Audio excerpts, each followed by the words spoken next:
கர்த்தருடைய பரிசு நாமத்திற்கு ஸ்தோத்திரம் உண்டாவதாக.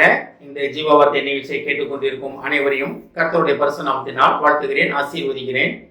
இன்றைய திண்ட தியானத்திற்கு தேவன் கொடுத்த வேத பகுதி அந்த சங்கீத புஸ்தகம், அதில் 25ஆம் சங்கீதம், அதில் 5ஆம் வசனம். சங்கீதம் 25:5, அதில் 3 பகுதி. உம்முடைய சத்தியத்திலே என்னை நடத்தி என்னை போதித்தருளும். இன்றைய தினம் தேவன்கிட்ட நம்ம கேட்க வேண்டிய ஒரு காரியம் என்னவென்றால், என்னை போதித்தருளும். என்ன போதிக்க வேண்டும் என்றால், நம்ம என்ன நடக்கணும், நம்ம என்ன செய்யணும் அப்படின்றத தேவன்கிட்ட போதித்து தேவனுடைய போதனையை கேட்டு நடப்பதற்காக தேவன் நம்மை அழைக்கிறார். இது தாவீது எழுதின சங்கீதம். அவர் கேட்கிறார் தேவன்கிட்ட, நான் எப்படி ஆண்டவர் நடக்கணும், எனக்கு போதனை செய்யுங்க, எனக்கு நீங்க சொல்லிக் கொடுங்க, நான் நடக்க வேண்டிய வழி எனக்கு சொல்லிக் கொடுங்க.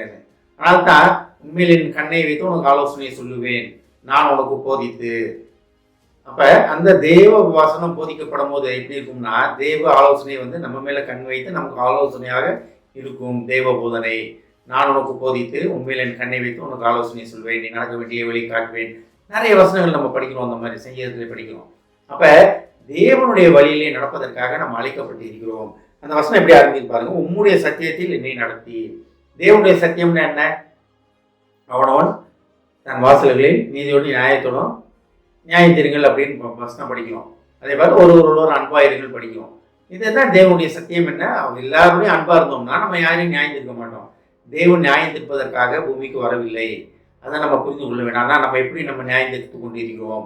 அப்ப எல்லாத்தையும் நம்ம குறை சொல்லி நியாயம் தீர்த்துக்கணும்னா தேவன் உருவம் உண்மை சத்தியம் நம்மகிட்ட இல்லைன்னு தான் அர்த்தம். அப்ப நம்ம என்ன செய்யணும்? பேசாம என்னவா இருந்தாலும் பரவாயில்ல, தேவனே உங்களுக்கு ஸ்தோத்திரம்னு சொல்லிட்டு நம்ம வெளியே போயிட்டே இருக்கணும். இதுதான் தேவனால் போதிக்கப்பட்டவர்கள் நடக்கும் வழி.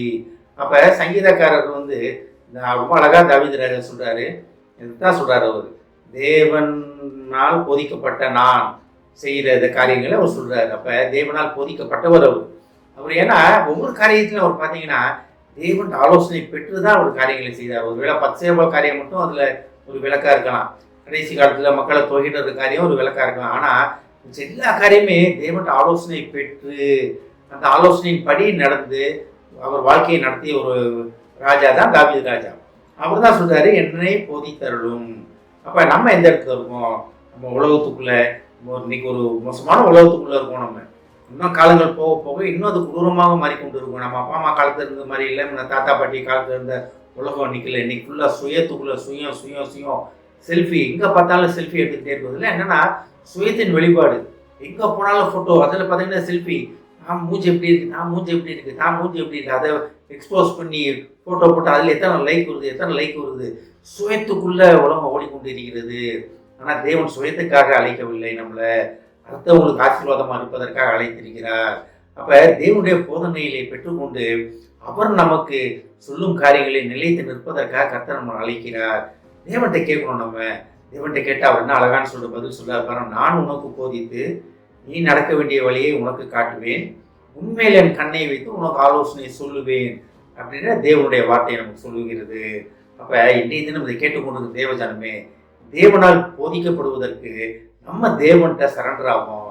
நம்மளை எந்த அளவுக்கு தேவன்கிட்ட விட்டு கொடுக்குறோமோ, எந்த அளவுக்கு நான் இல்லை ஆண்டவர், நீங்க தான் ஆண்டவர் என்னை எடுத்து பயன்படுத்தணும், நீங்க தான் ஆண்டவர் எனக்குள்ள இருக்கணும் அப்படின்னு நம்ம எந்த அளவுக்கு தேவன்கிட்ட கேட்கிறோமோ அந்த அளவுக்கு தேவன் உங்களை உயர்த்தி பயன்படுத்துவார். தேவனால் தெரிந்து கொள்ளப்பட்ட பாத்திரம் நீங்க, தேவனால் பயன்படுத்த போகப்படும் பாத்திரம் நீங்க.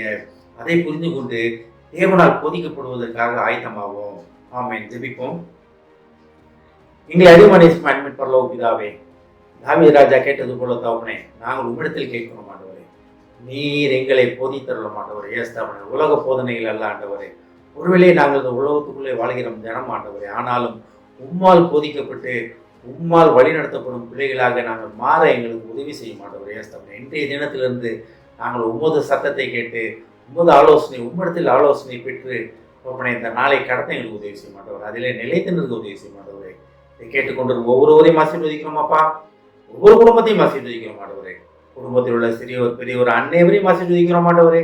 அன்னையவரும் தகப்பனை காலையில் அதிகாலையில் எழுந்து இன்றைய தினத்தை நான் என்ன செய்ய வேண்டும், எப்படி நடத்த வேண்டும் என்று உம்மிடத்தில் ஆலோசனை பெற்று உம்மிடத்தில் போதனை பெற்று அவர்கள் அந்த நாளை ஜெயம் கொள்ள உதவி செய்ய மாட்டவரே. ஜெயம் பெறும் வாழ்வுக்காக நீர் அவர்களை அழைப்பதற்காக நன்றி ஆண்டவரே. ஆசீர்வதிக்கணும்ப்பா. இயேசுவின் மூலமாக கேட்கிறேன் நல்ல பிதாவே, ஆமென். கர்த்தர் உங்களை ஆசீர்வதிப்பாராக.